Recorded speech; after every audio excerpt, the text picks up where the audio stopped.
అది కాదమ్మా, ఆయన రాకుండా నేను ఎలా వస్తాను చెప్పు.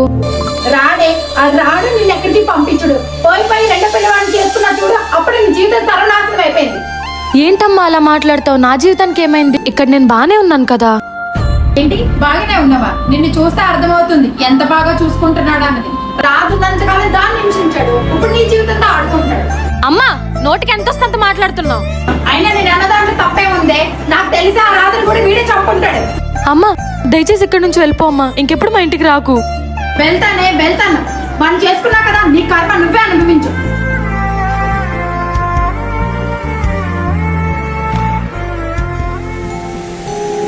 మా అమ్మ మాటలేం పట్టించుకోకండి, ఆవిడంతే. ఏంటి ఇదో కొత్త నాటకమా? నువ్వు ఎన్ని నాటకాలు వేసినా ఎప్పటికీ నా భార్య కాలేవు.